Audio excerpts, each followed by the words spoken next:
주요 리바이블에 오신 여러분을 주님의 이름으로 사랑하고 축복합니다. 우리는 지금 계속해서 이스라엘 역사 시대 이야기를 계속 보고 있는데, 이 역사 시대 이야기는 족장 시대의 이야기까지입니다.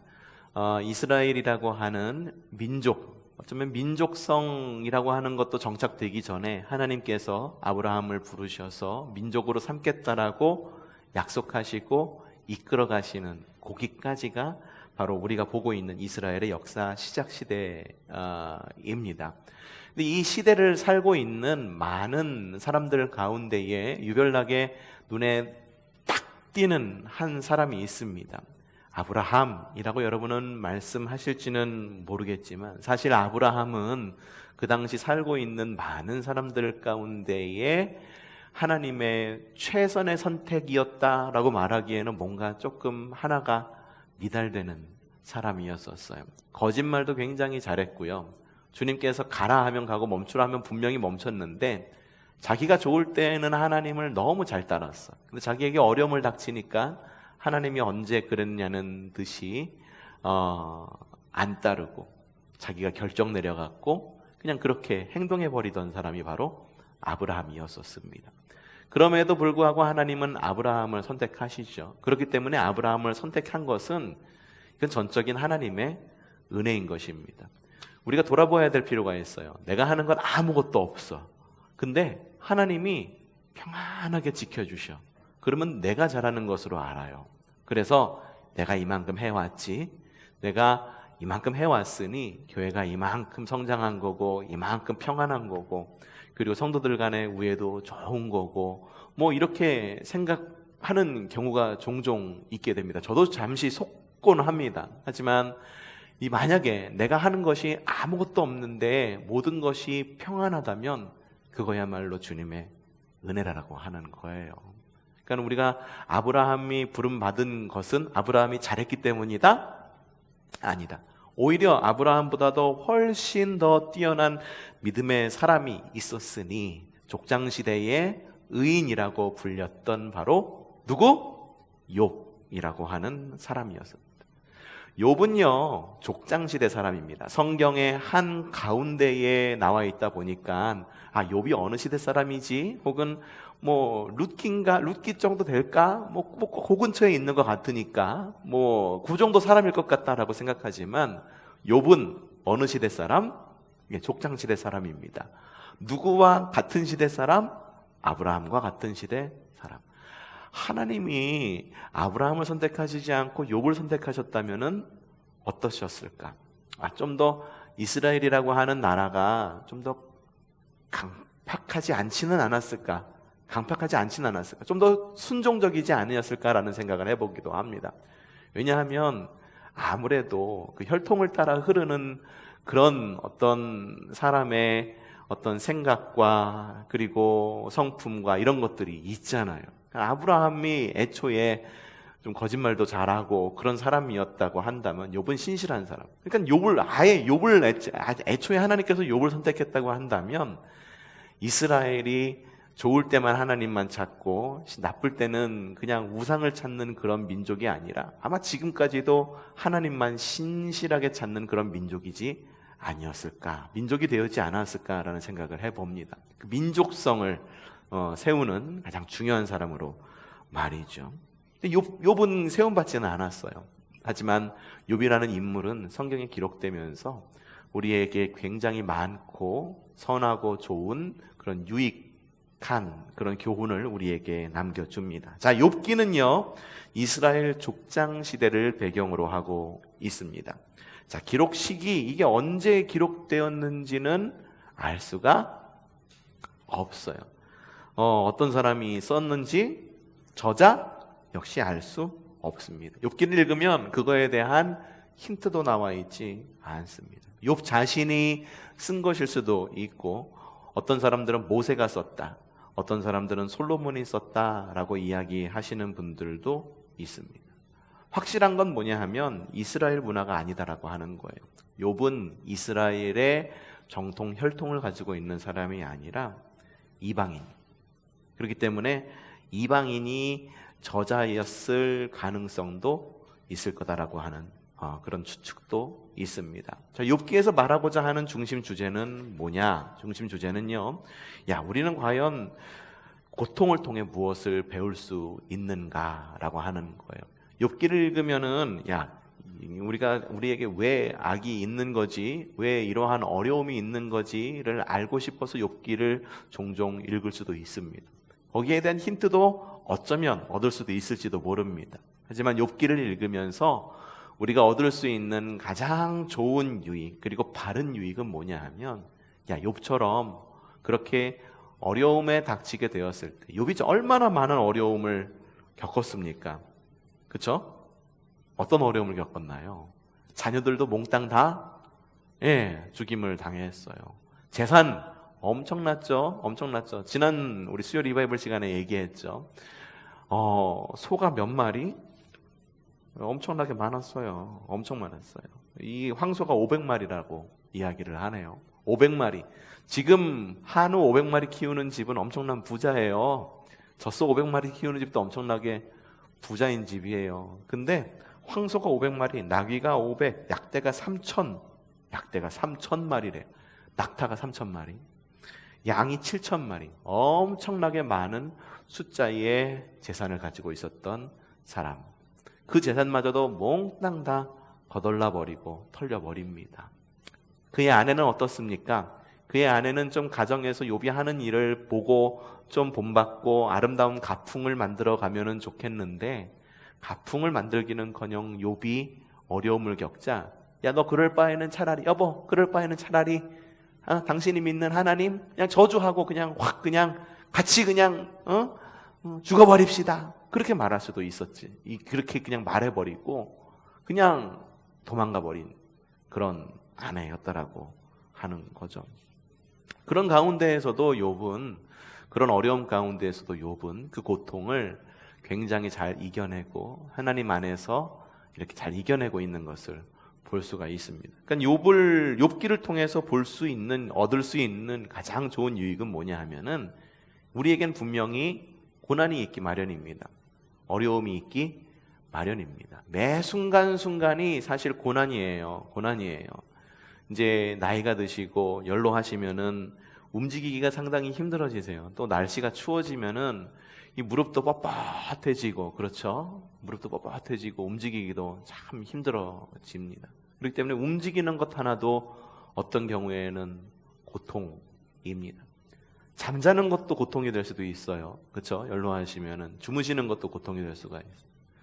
왜 그렇게 이른 밤에 잠이 많이 오는지, 그리고 새벽만 되면은 벌떡 일어나서 새벽 될 때까지, 아침이 될 때까지 못 주무시다가 아침 동틀 때 바지런하게 움직이지만 또 낮잠도 또 이렇게 좀 드시지요. 그렇죠? 그래서 그렇게 해서 주무시고 또 밤에 또 못 주무시고, 사는 것 하나하나가 굉장히 어려움이고 고통이라 여겨집니다.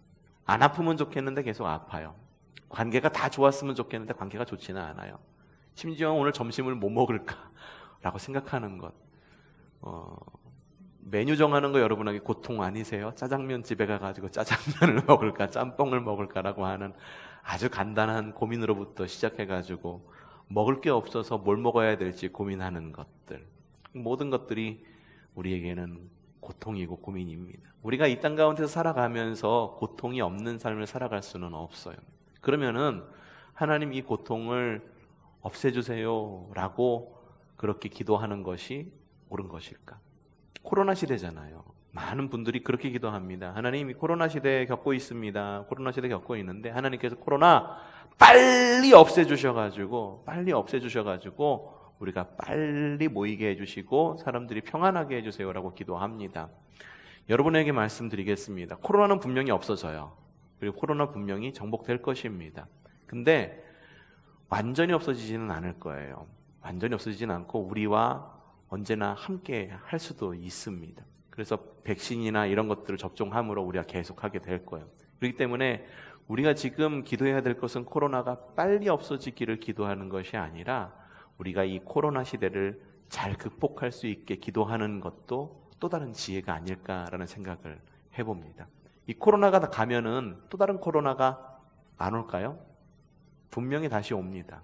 예전에도 그랬어요. 코로나 이외에 뭐가 있었나요? 무슨 독감 뭐 그런 거 있었었죠? 있었었죠. 그죠? 예, 무슨 독감 같은 거 있었어요. 첫 목회를 시작할 때 청주에서 첫 목회 시작하는데 그때 뭐였죠? 무슨 독감이었죠? 무슨 독감이 있었는데 그 이름이 뭐였어요? 크게 얘기해 보세요. 신종플루. 맞아. 신종플루라는 것이 있었어요. 신종플루가 있어가지고 우리 처음 시작할 땐 교회 학교밖에 없었거든요. 근데 교회 학교밖에 없어가지고선 아이들을 모아야 되는데 부모님들이 아이들을 안 보내요. 근데 교회에서 예배할 수가 없죠. 교회 학교를 운영할 수도 없고 그 가운데 하나가 어린아이 하나가 신종플루에 걸렸어요. 신종플루에 걸렸어요. 그 엄마가 펑펑 우는 거예요. 아이고 우리 아기 이제 죽는 것 아니냐고. 잘 컸습니다. 지금 유치원 유아교육과 나와가지고 유치원 선생님 되려고 남자친구도 잘 사귀고 있고 굉장히 예쁘게 잘 컸어요. 얼굴만 예쁜 것이 아니라 마음이 너무 예쁘게 컸어요. 마음이 예쁘게 컸어요. 어쨌든 그렇게 컸어요. 그러니까는 매 순간마다 코로나가 간다라고 그래서 다른 것이 안 오는 게 아니에요. 와요. 그럼 그때는 어떻게 또 기도하실 겁니까? 하나님, 또 다른 코로나가 왔네요. 코로나19였으니까 대략 코로나 한 2, 5 정도 왔어. 어떻게 기도하시겠어요? 하나님, 이 코로나도 빨리 없애주세요. 기도할까요? 코로나가 왜 생긴 거예요? 하나님이 만드신 건가요? 사람이 탐욕에 의해서 만들어진 거잖아요. 원래는 사람에게 넘어올 수 없는 바이러스가 사람에게 넘어온 거죠. 그러다 보니까는 사람이 만들어 놓고 하나님이 없애주시기를 바란다? 야, 이거 뭔가 이기적인 것 같지 않다. 이기적이라 생각하지 않나요? 차라리 기도할 때 하나님, 우리의 죄와 우리의 탐욕과 우리의 욕심으로 이러한 환경을 우리가 만들어 버렸습니다. 하나님 우리를 긍휼히 여겨주시고 이러한 것 우리가 잘 이겨나갈 수 있도록 우리를 강건케 하시고 의료진들에게 지혜를 주시고 힘을 주셔가지고 이 시기를 바르고 온전하게 이겨나가게 해주세요라고 기도하는 것이 어쩌면 우리의 양심에 맞는 기도가 아닐까라는 생각이 들어요. 잘못은 내가 해놓고 맨날 잘못된 거 뒤치다거리는 하나님이 하시게 만드는 것, 그러려고 주님을 믿는다고 한다면 야, 이거는 우리가 너무 이기적인 신앙생활을 하고 있는 것 아닌가, 말 그대로 나 하나 신앙 지키려고 신앙생활하고 있는 것 아닌가라는 생각을 해보게 되었습니다. 그러니까 욥기를 통해서 배울 수 있는 게 그거예요.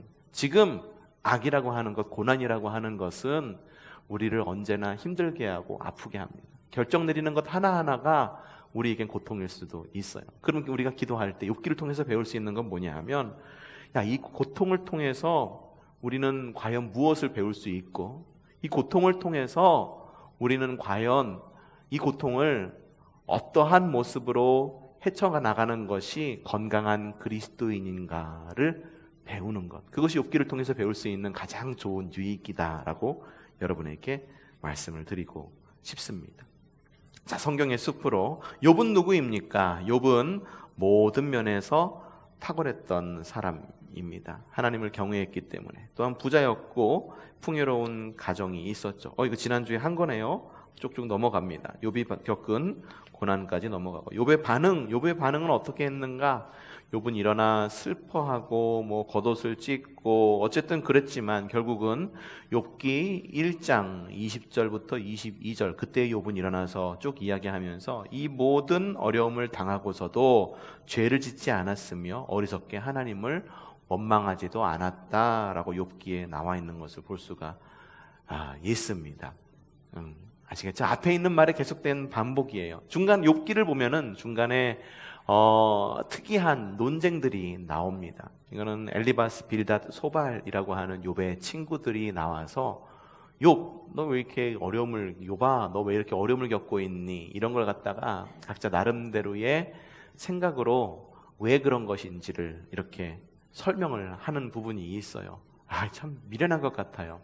악의 근원을 감히 인간이 악의 근원에 대해서 생각해 볼 수는 있지만 누구한테 조언을 하다니, 참 미련한 논쟁이 아닐까 싶은데 이 논쟁이 3번이나 반복이 됩니다. 첫 번째 논쟁은 4장부터 14장까지 이어지는데, 이건 뭐냐 하면은 욥이 고난을 겪으니까 세 친구가 이구동성으로 얘기하는 거예요. 야, 너 뭐 혹시 죄진 거 있어? 죄진 거 있어? 이거 하나님이 네가 죄졌으니까는 벌 주는 거 아니야. 뭐 이런 거. 이렇게 이야기를 하고 있어요. 엘디바사가 이야기합니다. 의로운 행위는 복을 가져오지만 죄는 고통을 가져온다. 그러니까 의로운 행위를 했으면 네가 복을 받았겠지. 근데 네가 복 못 받는 이유는 여태까지 네가 죄졌기 때문에 그런 것 아니야. 너 뭐 회개할 것 없어? 이렇게 묻는 거죠. 빌닷이 이야기합니다.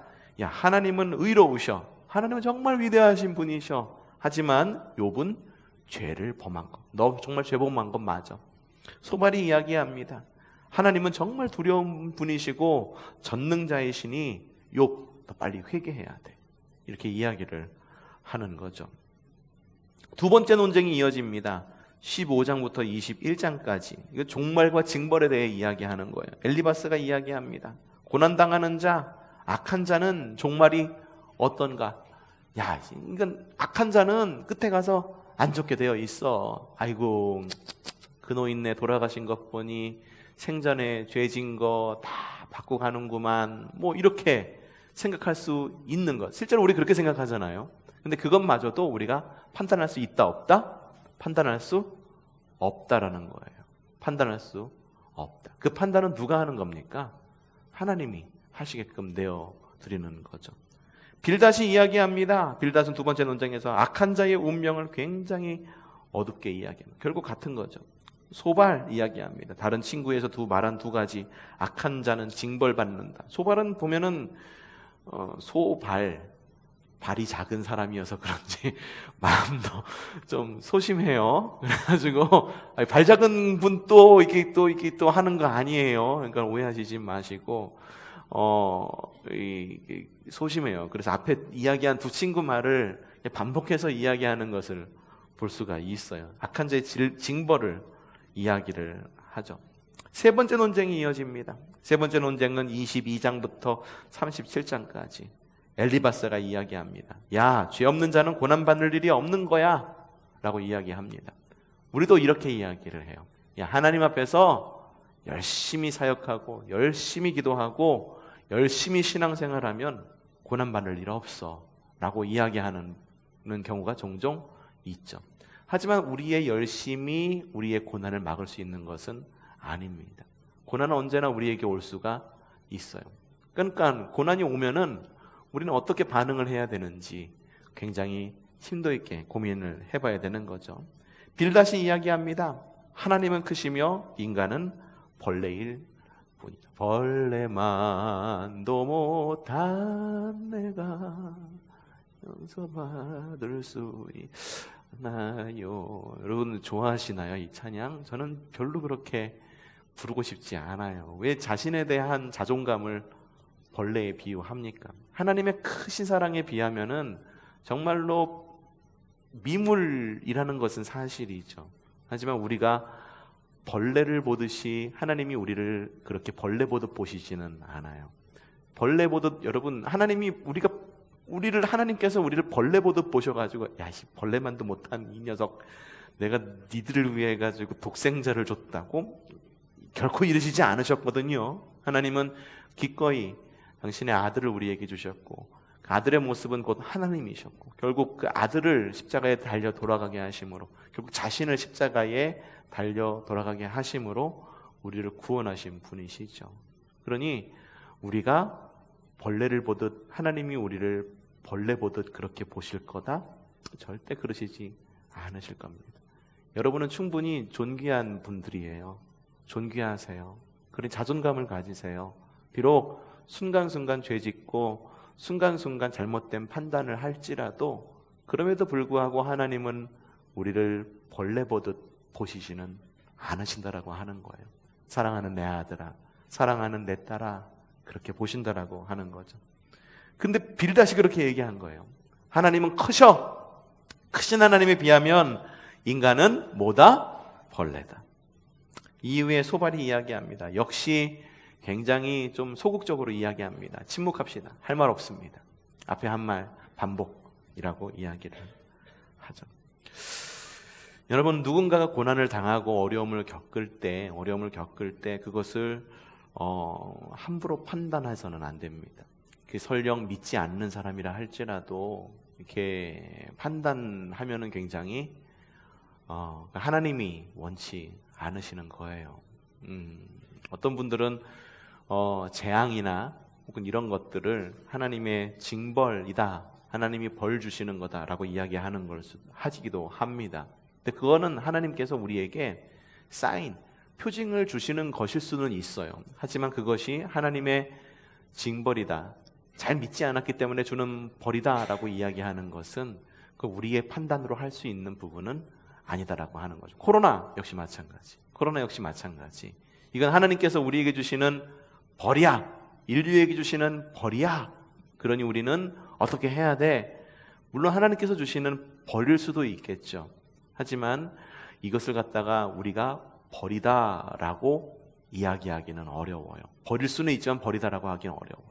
나중에 우리가 하나님 만나서 하나님 그때 왜 코로나가 있었어요? 라고 물어봤을 때 야, 몰라, 니들이 잘못해서 니들이 생긴 거잖아 라고 이야기하실 수도 있는 거고, 야 그때 왜 줬냐 하면은, 혹은 반대로 왜 줬냐 하면은, 야 니는 너무 탐욕스러워, 그래서 내가 좀 정신 좀 차리라고 준 거야, 정신 좀 차렸니 그때? 라고 우리에게 물어보실 수도 있는 거죠. 우리 주변의 이웃들도 역시 마찬가지. 누가 아파, 암에 걸렸어, 아니면 누가 돌아가셨어, 근데 믿지 못하고 돌아가셨어. 맨날 교회 나오겠다고는 했는데 차일피일 미루다가 예수님 영접 못하고 돌아가셨어. 근데 속으로 생각하는 거죠. 그렇게 차일피일 미루더니 지옥 갔구만, 이렇게. 아니면 누군가가 자살을 했어. 그 자녀들 가운데 누가 자살을 했거나, 요즘 자살하는 분들이 상당히 스스로 목숨을 끊는 분들이 많아요. 지난주에는 개그맨 한 분이 또 스스로 목숨을 끊었죠. 굉장히 공부도 잘했어요. 공부도 잘했고, 근데 이렇게 스스로 못생기다고 생각하진 않았지만, 스스로 사람들이 봤을 때 못생긴 걸로 사람들을 웃기는 그런 여성 개그맨이 스스로 목숨을 끊었죠. 예전에 그 개그맨을 이렇게 대상 삼아가지고 EBS에서 사람들에게, 학생들에게 힘을 주려고 이런 간단한 다큐를 만든 적이 있었어요. EBS 모였었는데, 거기서 그 고인이 나와서 한 이야기가 뭐냐 하면, 자신이 꿈을 찾아가는 이야기를 이렇게 하더라고요. 그러면서 중고등학교 때 공부를 굉장히 잘했대요. 그러니까는 스카이 대학이라고 말하는 대학을 들어갔겠죠. 스카이 대학이라고 말하는 대학 없어요. S대, K대, Y대를 말해서 스카이 대학이라고 말하죠. 서울대, 연대, 고대, 서울대, 고대, 연대를 말하는 거죠. 그 가운데 하나를 들어가게 됐죠. 그런데 제일 쉬웠던 게 공부였대요. 정말 제일 쉬웠던 게, 나는 제일 어려웠던 게 공부였는데, 그래서 공부를 하는데 왜 쉬웠냐 물어보니까 시키는 것만 하면 되지 않느냐. 그러고 나서 대학교를 간 거예요. 인류 명문대를 가게 된 거죠. 딱 가니까 처음 부딪힌 게, 사람들이 시키는 것만 하다가, 선생님이 시키는 것만 하다가 자유가 주어지니까 어떻게 해야 될지 모르겠더래요. 시간표를 짜는데 대학교는 짜서 주지 않죠. 내가 시간표를 짜죠. 물론 전공 같은 거는 시간이 정해져 있어서 보긴 하지만, 전공 이외의 선택, 교양 선택 같은 거는 내가 듣고 싶은 걸 들어가서 듣는 건데, 이걸 어떻게 해야 되는지를 모르겠더래요.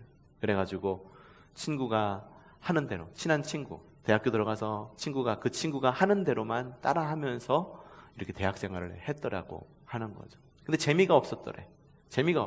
그렇게 공부 열심히, 목표가 있었는데, 대학교라고 하는 목표가 있었는데, 그 목표를 성취하고 나니까 더 이상 재미가 없는 거예요. 공부가 재미없는 거예요. 그래서 뭐 할까 하면서 재미없게 대학교를 다니고 있는데, 고등학교 때 시절에 자기에 대한 평가를 다시 한번 돌아보게 되는데, 야, 걔 공부 잘하는 애 있잖아. 걔 공부만 잘하는 게 아니라 정말 웃기대. 진짜 끝내주게 웃기대.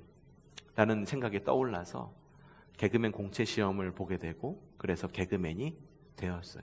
근데 개그맨이 되어서 무대에 오를 때가 그렇게 행복했다라고 이야기를 하더라고요. 무슨 이유 때문에 스스로 목숨을 끊었는지는 모릅니다. 굉장히 좋은 프로그램도 많이 했고, 그리고 반려견, 뭐 반려묘에 대한 그런 TV 프로그램도 하면서 굉장히 이미지도 좋았는데 왜 스스로 목숨을 끊었을까?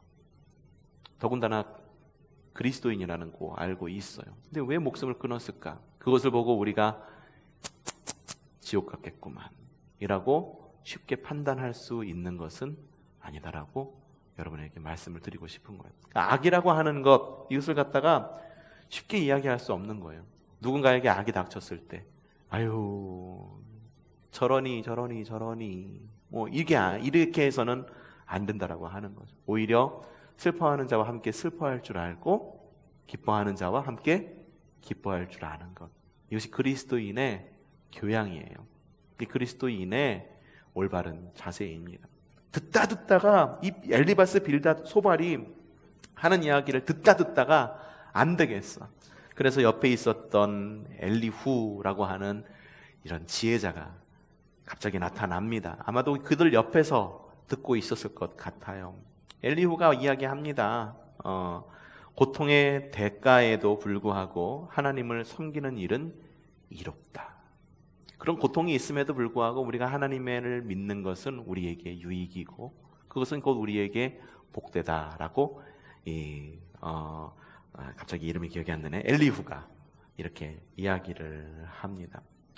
논쟁 이야기 끝에 드디어 진정한 답이 욥기 맨 마지막에 가서 나옵니다. 38장부터 41장까지 답이 진정한 답이라고 말하는 부분이 나오는데 우리는 보통 42장에 나와 있는 어떤 하나님께서 다 회복시켜 주시고 그래서 좋아지고 이전보다 좋아지고 그리고 가축도 더 많아지고 그리고 더 아름다운 아내를 얻고 혹은 능력 있는 남편을 얻고 자식도 순풍순풍 낳아서 자식 농사도 잘 짓고 이 부분을 답이다라고 이야기를 여길지는 모릅니다. 그래서 많은 사람들이 이 부분을 보면서 그래요, 욥처럼 열심히 하나님을 잘 믿어서 주님이 주시는 큰 복을 받아야지 라고 거기서 답을 찾습니다. 하지만 그 답은 그건 하나님께서 주시는 정말로 거저 주시는 복이고 그건 은혜이고 정말로 답은 어디에 있냐면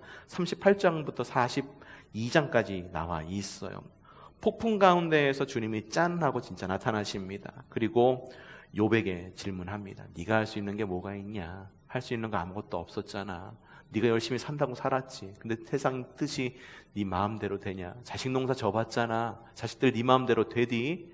야, 전도한다고 전도하는데 잘 되니? 야, 잘 된 게 네 탓인 줄 아니? 그것도 결국 은혜야 라고 제가 좀 중간에 좀 말을 좀 조금 감히 했어요. 좀 MSG 좀 살짝 쳤어요. 그러니까는 걸러서 잘 들으시면 되십니다. 그렇게 이야기 직접 질문을 합니다. 근데 사람이 그렇게 연약해. 하지만 하나님의 하시는 그 섭리가 얼마나 큰지 넌 알 수가 없잖아. 욥이 그렇군요 하나님.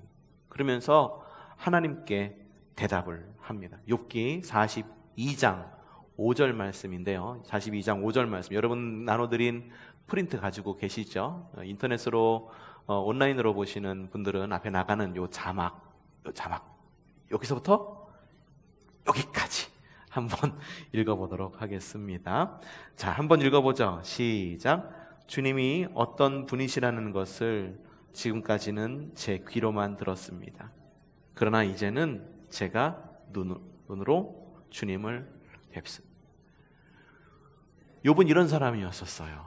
굉장한 사람이죠. 그런 어려움을 겪으면서도 하나님, 내가 그 전까지는 제 귀로만 들었네요.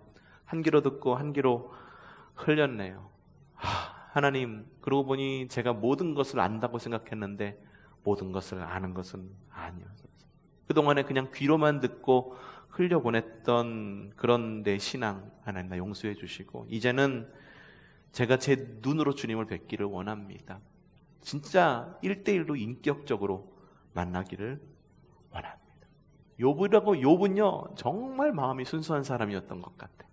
우리가 계속해서 지난 시간과 지지난 시간 이어가지고 주일마다 팔복 이야기를 들었잖아요. 거기서 어떤 이야기가 있었냐 하면은 마태복음 5장 8절 말씀이죠. 마음이 깨끗한 사람은 복이 있다. 그들이 하나님을 볼 것이다.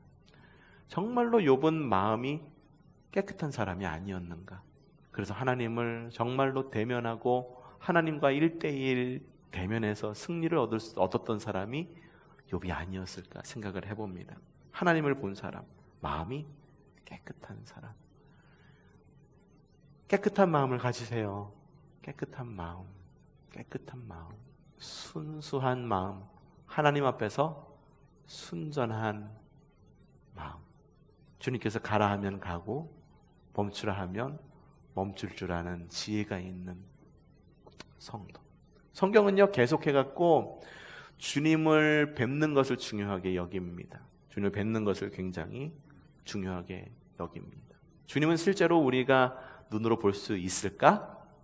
눈으로 볼 수 없죠. 하나님은 영이시기 때문에 눈으로 볼 수는 없습니다. 그래서 히브리서 11장 1절부터 12절에 이런 말이 있어요. 믿음은 바라는 것들의 확신이요 보이지 않는 것들의 증거입니다. 선진들은 이 믿음으로 살았기 때문에 훌륭한 사람으로 증언되었습니다. 왜 자꾸 보이지 않는 것을 보는 것의 믿음을 이야기하는 걸까? 하나님은 실제로 우리 눈으로 볼 수는 없지만 눈으로 볼 수 없는 그 하나님을 느끼고 그리고 정말로 우리가 가지고 있는 깨끗한 마음으로 하나님을 볼 줄 아는, 구약시대에 하나님을 뵙는 것은 곧 죽음을 의미했습니다. 대제사장도 예외는 아니었었어요. 지금으로 말하자고 한다면 감독회장도 예외는 아니었었어요.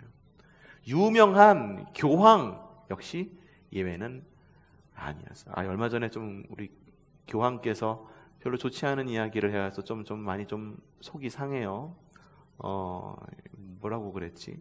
동성 간의 가정을 이루는 것에 대해서는 인정하지는 않지만 동성 간의 결혼을 인정한다라는 그런 취지의 이야기를 한 것을 제가 잘못 들었나요? 그런 이야기를 들었는데 맞아요.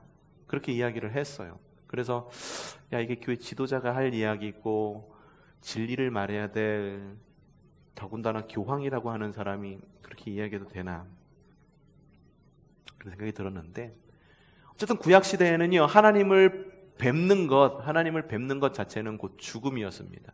하지만 신약시대로 넘어오면서 주님께서 우리에게 오십니다. 예수님의 모습으로 오시죠. 그래서 예수님의 별명이 뭡니까? 임마누엘이에요. 그 이름을 임마누엘이라 하리라. 임마누엘의 뜻이 뭡니까? 하나님이 우리와 함께 하신다. 함께 하시는 것은 우리에게 보여진다라는 거예요. 그러니 우리 안에 계신 성령님을 통하여 우리는 하나님을 볼 수가 있는 겁니다. 비록 우리의 눈으로 직접 볼 수는 없지만 바람에 불어오는 그런 나뭇가지의 흔들림. 지금 가을이라서 앞에 보니까는 은행나무가 많은 그런 은행나무 가지에 그 은행나무 노란색 잎이 많이 떨어져 있더라고요. 흔들리는 그러한 은행나무의 떨어짐을 통해서 주님을 느끼고 부쩍 추워진 이 추위를 통해서 하나님을 느끼고, 그리고 우리가 이렇게 모여서 함께 신앙생활을 할 수 있음을 통하여 하나님을 느끼고, 이 얼마나 많은 복입니까? 코로나 시대라고 해가지고 모이지 못했던 것이 바로 엊그저께였었어요. 그런데 다시 모일 수 있게 되고, 또 앞으로 어떻게 될지는 모르지만 우리가 이렇게 모임으로 인하여 우리의 신앙에 대한 미래를 다시 한번 희망을 갖게 되고 하나님의 나라에 대한 소망을 갖고, 이 얼마나 큰 복입니까? 여러분, 우리의 삶 가운데에 어려움이 있을지라도 절망하거나 일희일비하지 않고, 저도 굉장히 일희일비하는 성격인 것 같기도 해요. 좋으면 기분 좋았다가 또 안 좋으면 또 왜 이러지, 그런 성격이긴 하지만 우리 함께 하나님의 나라 일희일비하지 않고 우리 꾸준하게 욥처럼 고난이 있을지라도 함께 이겨 승리할 줄 아는 믿음의 성도가 되기를 바랍니다. 어려움 있으신가요? 그러면요 하나님께 나아가십시오. 그동안에 귀로만 듣고 흘려보내는, 설교만 듣고 집으로 향하는 그런 신앙에서 직접 내 삶에서 하나님을 되없는 그런 신앙으로 성숙하고 한 단계 업그레이드 될 수 있는 좋은 기회입니다.